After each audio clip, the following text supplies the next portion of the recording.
안녕하세요. 저는 진로를 부탁해 임상심의사 이선생입니다. 지난 영상에서 말씀드렸듯 자녀들의 학업 성취도나 진학 수준은 부모의 양육 유형이 거의 80% 이상 차지한다고 합니다. 그 중에서도 가장 좋은 부모 양육 유형은 권위적 유형인 걸 다들 아실 거라 믿습니다. 쉽게 말하면 애정과 통제 둘 다 높은 유형이죠. 그래프로 보면 여기에 있습니다. 그래서 우리 모두 권위적 양육 방식의 부모가 되고 싶어 하지만 현실은 그렇지 않은 경우가 많습니다. 오늘 이야기할 허용적 부모 유형은 애정은 높고 통제는 낮은 유형에 속하죠. 그래프로 보면 여기에 있어요. 그래서 오늘은 허용적 부모가 어떻게 하면 권위적 유형의 부모가 될 수 있을지 한번 알아보는 시간을 가져보도록 하겠습니다. 이 영상을 보고 있는 자신이 허용적 부모라고 생각하신다면 앞으로 이렇게 하셔야 합니다. 자녀와의 정서적 유대를 유지하면서 단순히 통제를 강화하는 게 아니라 규칙을 구조화하는 방식으로 전환하셔야 합니다. 부모의 권위를 회복하고 명확한 기대와 규칙을 단계적으로 도입해서 자녀의 학업 역량과 자기주도성을 회복시키는 게 가장 중요해요. 지금 현재 중고등학생의 부모가 되어 있는 70년대 중후반, 80년대생 부모들은 거의 50년대생의 권위주의적 부모님 아래에서 자란 사람들이 많습니다. 애정은 낮고 통제는 높은 양육 경험을 한 사람들이 거의 대부분이죠.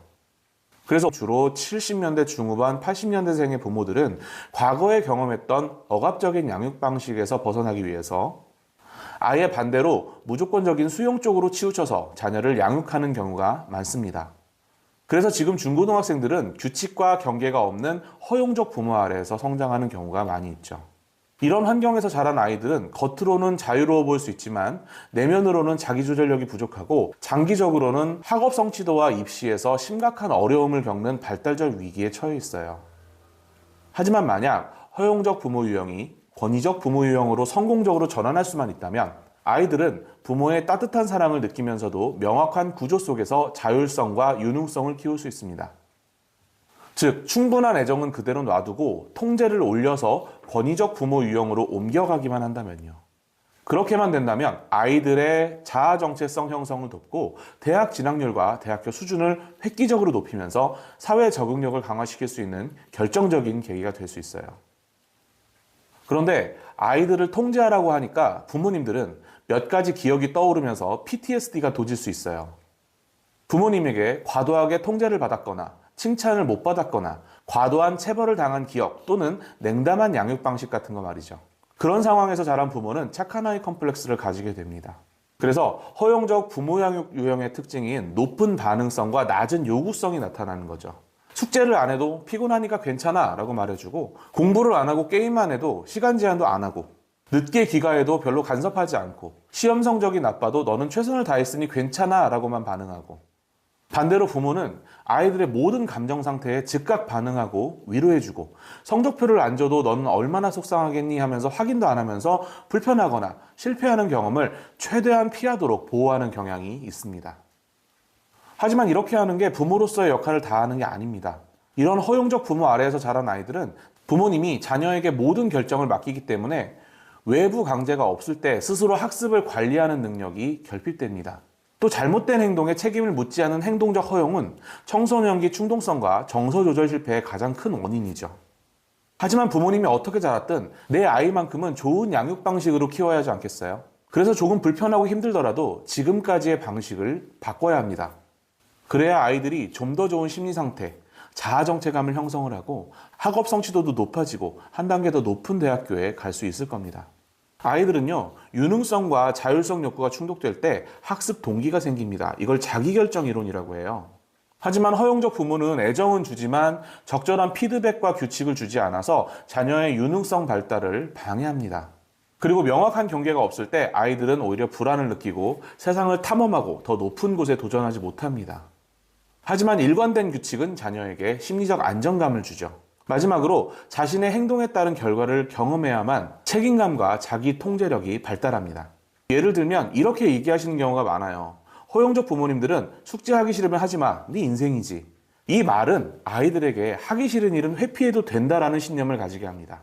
하지만 권위적인 부모님들은 이렇게 말하죠. 피곤해서 하기 싫은 마음은 이해해. 하지만 숙제는 배운 걸 네 것으로 만드는 과정이야. 집중해서 끝내면 30분은 네가 좋아하는 게임 마음껏 해도 좋아. 라고 말합니다. 어때요? 권위가 확 있어 보이죠? 구체적이고 긍정적인 규칙을 정하고 그 이유를 설명해 줍니다. 그리고 이걸 지속적으로 유지하는 겁니다. 이런 게 통제 수준을 올리는 것, 즉 규칙을 구조화하는 겁니다. 그리고 중요한 건 물러서지 않는 거예요. 그런데 이렇게 말씀드리면 꼭 이런 말씀을 하세요. 자녀를 통제하면 창의성이 사라지거나 부모와의 사이가 나빠지지 않을까요? 물론 강압적인 통제는 해롭습니다. 하지만 권위적 양육은 설명 없는 강요가 아니라 자녀의 의견을 경청하면서도 부모가 최종적인 책임을 지는 방식입니다. 그리고 오히려 이러한 명확한 구조 속에서 자녀는 더 높은 자존감과 창의성을 발휘한다는 연구 결과가 수두룩 빽빽합니다. 겁내지 마세요. 그래서 제가 권위적 부모가 될 수 있는 실행 전략을 알려드리겠습니다. 제가 가르쳐드린 대로 최소 6개월을 유지하시면 아이들은 확실히 달라질 거예요. 각 단계마다 2개월씩 잡고 들어가면 됩니다. 대신 전제는 부모님이 애들이 안쓰러워서 또는 아이들의 반발 때문에 물러서지 않아야 한다는 겁니다. 그래야 효과가 있어요. 첫 번째, 부모님이 먼저 마음을 가다듬어야 합니다. 자녀의 분노나 불만을 견디지 못하는 거부공포증을 인식하고 자녀의 단기적 반발이나 불만족이 당연한 반응이고 관계의 실패가 아님을 인지해야 합니다. 두 번째, 명확한 기대를 전달하세요. 공부와 진학에 대해 부모의 명확한 기대를 전달하고 학습과 숙제에 대한 통제 수준을 높여서 학습 습관을 잡아줘야 합니다. 세 번째, 생활적인 규칙을 구조화해야 합니다. 귀가 시간, 게임을 포함한 여가 시간, 운동 시간들을 정확히 지키도록 규칙을 구조화하셔야 합니다. 중학생은 최소 9시, 고등학생은 자정 전에 집에 들어와야 돼요. 그래야 사고가 안 납니다. 여기서 자꾸 물러서시는데 물러서시면 망합니다. 절대로 물러서지 마세요. 마지막으로 모든 것을 한꺼번에 바꾸려고 하지 말고 귀가 시간, 게임 시간, 여가 시간 같은 기본적인 생활 규칙부터 숙제, 공부 같은 미래에 직접적인 영향을 미치는 핵심 영역까지 최장 6개월에 걸쳐 일관되게 규칙을 적용하셔야 합니다. 그렇게 인내를 가지고 실천한다면 아이의 반발도 줄어들 거고 부모님은 권위적 부모 양육을 하고 계실 겁니다. 만약 아이들이 크게 반발한다면 이렇게 말해주세요. 네가 부모 돈으로 먹고 살고 용돈 받고 있으면 폰소에 대한 예의는 지켜야 하지 않겠니 청소년아? 이렇게 말해주면 아이들이 찍소리 못합니다. 전 제가 상담할 때 아이들에게 이렇게 꼭 얘기해줘요. 자, 그러면 어떻게 될까요? 우리 아이가 최상위권 탑티어 명문대에 합격할지 누가 알겠어요? 부모의 실천이 아이의 학교 그레이드를 결정합니다. 이제 두려움을 딛고 용기를 내세요. 제가 응원하겠습니다. 오늘 영상이 도움이 되셨다면 또 다른 도움이 필요한 분들에게 이 영상을 공유해 주시면 감사하겠습니다. 궁금한 점은 언제든 댓글로 남겨주세요.